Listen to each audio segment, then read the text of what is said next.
we are here with our workplace wellness live stream. And let me ask you a question. How well do you handle change? So you'd be thinking about that while I just share the information about our next session. So next week, as it's Thanksgiving on Thursday, we will not be having a live stream on Wednesday.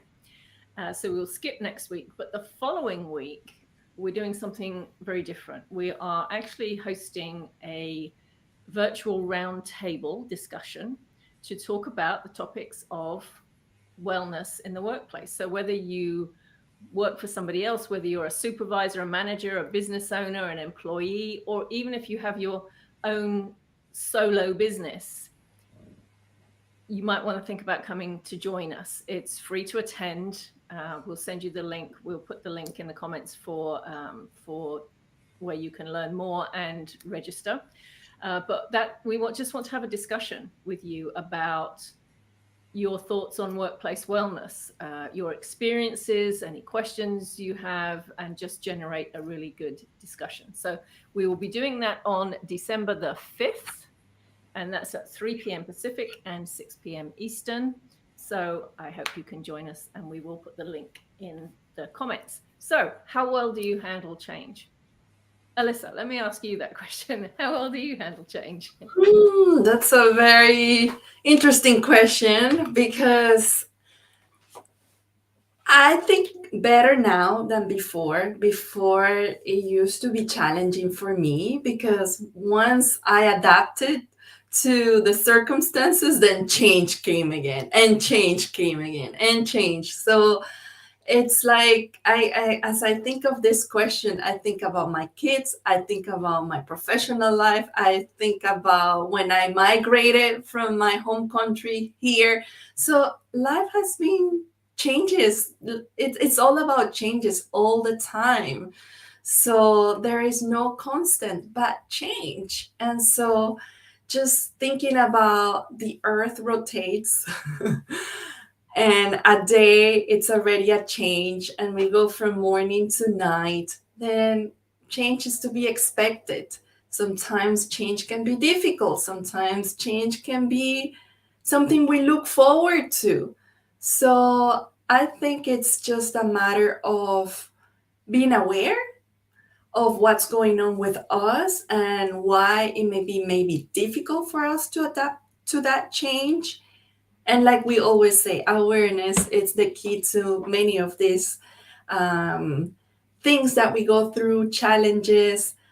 Now, how do we adapt to change? How can we navigate it in a more, with more ease, with more flexibility, not being so maybe frustrated or upset about it? I think those are the key questions here, and topics for discussion. Yeah, I completely agree. And the one thing you can be certain of in life is that things will change. They will never stay the same. And I think our challenges come when we try to resist that change, when we try to hold on to what we know. And sometimes people try to hold on to what they know, even though they're not happy with it. So an example would be a job. So many times I've worked with people who are unhappy in their job, or I've spoken to people who are unhappy in their job, and really they want change, but they're too scared to do anything about it because the next job might be worse, or they might not find something, or for whatever reason it is, they hold back. And so there's a sense of, well, at least I'm familiar with where I am, even though I don't like it and I know it's not good for me, it's familiar. And then very often what will happen with those people, and that's usually the time I get to talk to them, is there'll be a corporate restructuring or something like that, and then they lose their job. And then all of a sudden they are forced to deal with it. And so I think that's really a key point, in that if you don't embrace change and you try to hold on, change is going to happen anyway. So you either flow with it, or you try and fight against it, or you're surprised and shocked when the change happens to you.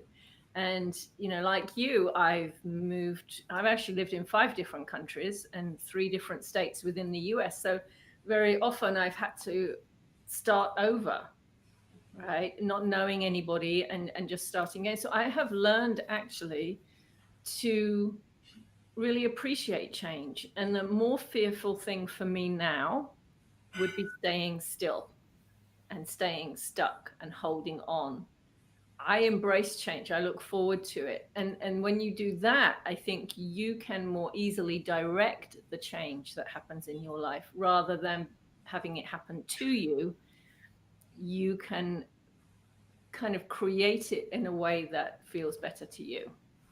Definitely. And the job situation resonates with me when you were talking about that, because I was in a situation, and many people know my story, but I'll share it again here. When I for a long time I was very much inclined to doing coaching. I love coaching. I coach while I was in human resources. I love talent development, personal growth, and I was going through my own journey, and I was in a position where I was not happy, but I was very afraid to change and to risk myself Mm. until the moment came and there was that restructure. And so I was forced to leave twice in my career. The first one, and it was in a very, very vulnerable time of my life where I just had given birth to my child. That was the first one. And as I returned to work, then the restructure happened. And then the second time, it was during the pandemic. So I went on my maternity leave. I went and then I returned to work. Things changed significantly to the point that it wasn't the same position anymore. There were yeah, significant changes. And I tried to adapt myself. I tried to convince myself that I could do it, even though there were a lot of signs that were telling me, no, this is not aligned with your values. This is not what you are going to succeed, where you're going to thrive. And then it happened. And so when I look back, yes, those were times where I felt very unsettled, where I felt it was very hard to navigate change. But then I celebrate what happened afterwards, even though it wasn't easy being with a newborn and having to go through job search and all of that. But then I see it as a blessing. So I think it's important to, when you, especially if now, if you're facing a big change or a transition and something is very unsettled for you, think back about all the times that you went through those difficult situations, times, and how things turned out. We sometimes imagine this movie where things turn horrible and we have all these things. But what if things can turn out better than you think and you don't resist it as much? Yes, and that's something I've learned to do for myself. If there's something going on that's difficult, I ask myself, what do I need to learn from this situation? And I'm thinking about the situation I was in a few years ago, and I was part of this group of people doing something that was a hobby. It was a lot of fun for me. I enjoyed it. I'd been part of it for many, many years. And then I began to notice and become aware that I wasn't enjoying it as much. I wasn't happy anymore. But I didn't do anything about it because I'd been part of this for a long time. And then one day, I don't know, just something really uncomfortable happened, and it did really, really didn't feel good. And so I sat with it and I asked myself, what do I need to learn from this? And suddenly it came to me very, very clearly that I wasn't supposed to be part of that anymore. I had to let that go. And it wasn't something that was on my mind at all, because again, we fall into a habit of doing something, the same thing, over, and it was familiar and it used to be very enjoyable. And I suddenly realized I needed to walk away from it, which I did. And it was absolutely the right thing. And so, there's a couple of things. I think self-inquiry is really, really helpful. And if you're in an experience, you're having an experience where some change is going to happen, or where you're feeling really uncomfortable in a situation, I would ask that question: what do I need to learn from this situation so that I can move on? Because once you learn what you need to learn, then you will move on. Um, and the other question I often ask myself, if I'm in the midst of change and it starts to feel difficult, I'll ask myself, how can I make this easier and more enjoyable? And it's amazing when you start to ask yourself questions like that. It's almost like your brain kicks into gear to find the answers to those questions. And we can make things very difficult. I was always very good at making things very difficult for myself, um, creating this struggle. And we don't need to struggle.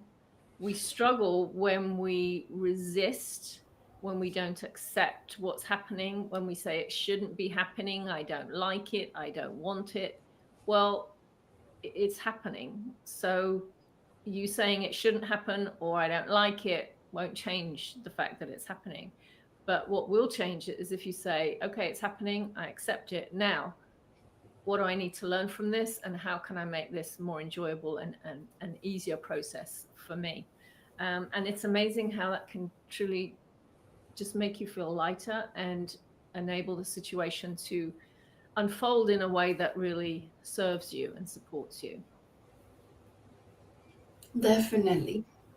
Yes. It's one of those things that you have to really get in tune to those questions, ask yourself those questions, and look where you're resisting. Sometimes we feel like we need that control, Mm, and by allowing this change we're losing the control. But mm, honestly, there are many very few things we have control of.